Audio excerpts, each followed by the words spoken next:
Hi guys and welcome back to my channel. Yes, this is Pingboy. Yes, I'm still alive, but first I have to apologize. I didn't make much videos in the past because this is pretty time consuming and I just had no time to do it. But I still find this awesome interview with Brad Garlinghouse what I really want to share with the community.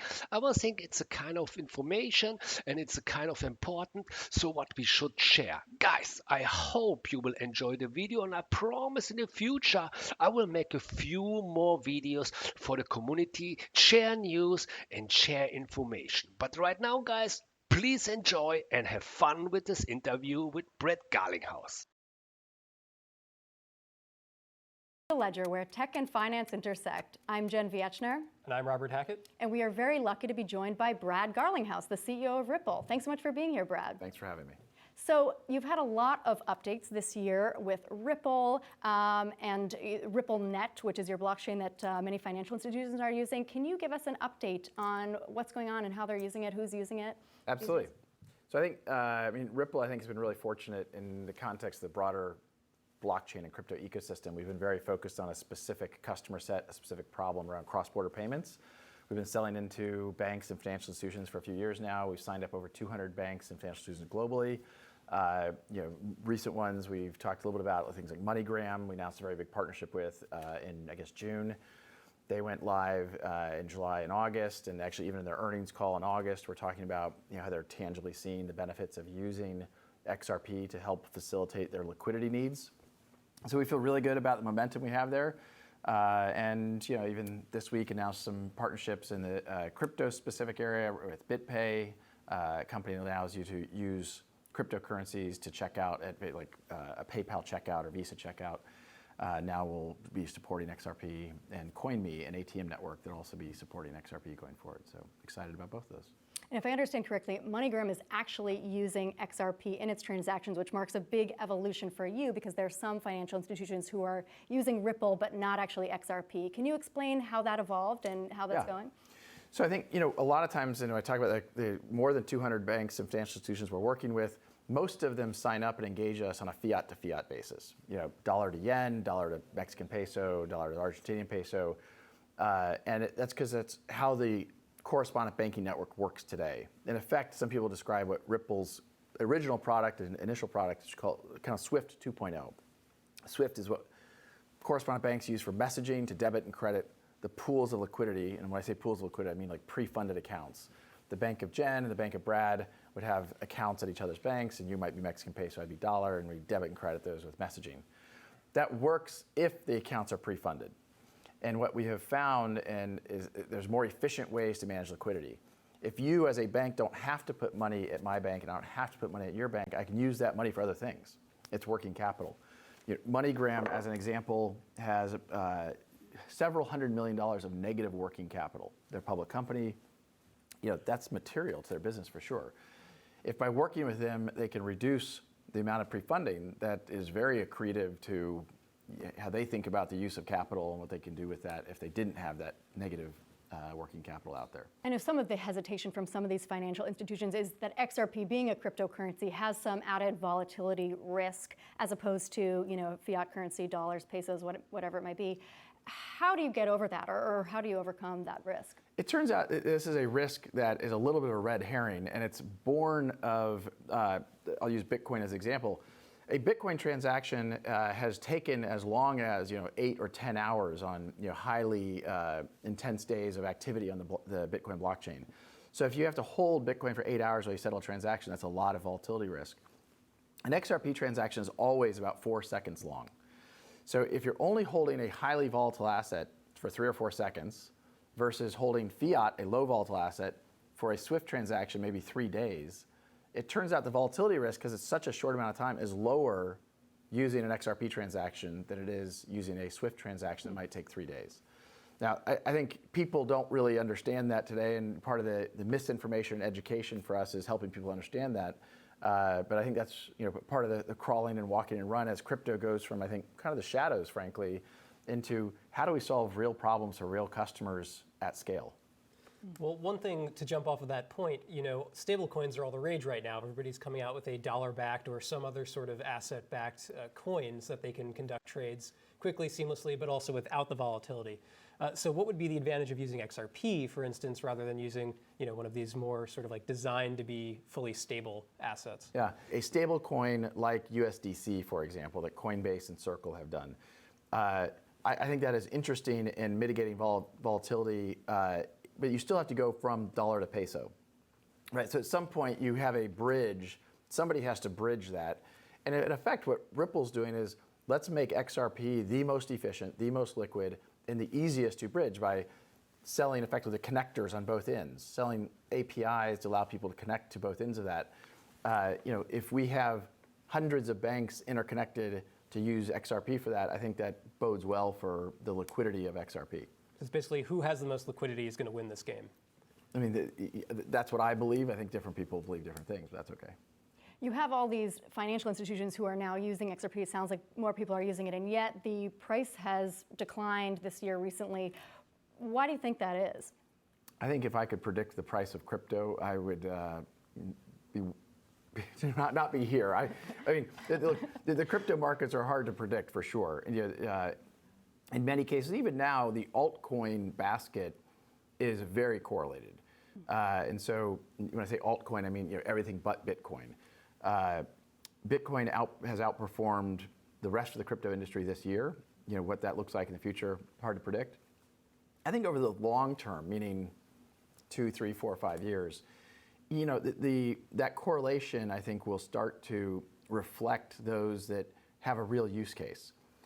I'm very enthusiastic about not just what Ripple is doing, but the community of companies working around the XRP ledger.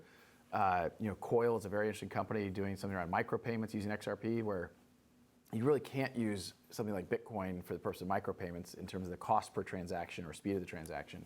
It's much more appropriate for XRP. There's a lawsuit hanging over Ripple right now. A group of people are saying that XRP and Ripple are sort of tied together, and that XRP could be considered an unregistered security. What would you say to them? Well, it's pending litigation, so I'll probably be a little bit, muted on the topic. Suffice it to say, we don't think it has merit. These are people who didn't buy XRP from us. We also don't believe XRP is a security. I think one of the poignant arguments in my point of view is, if I went back to the office and said to the team at Ripple, hey, we're shutting down, XRP trades on 130, 140 exchanges around the world. XRP would keep trading. So you're like, wait a minute, okay, so if it's a security of what? It's not a security of Ripple. It doesn't give you the rights to dividends or ownership of Ripple, the company. We have shareholders of Ripple, right? We raised a Series A financing, a Series B financing, and we own a lot of XRP, but they're two separate things. At the same time, we've seen recently Block One had the hammer come down on them from regulators. They were basically said that they were selling an unregistered security. $524 million. Just it's interesting you call that a hammer. They raised $4 billion and they yeah, it's a light hammer. It's a light hammer. You and I have a different judgment of what a hammer is. Maybe it's a fly swatter. Hammer.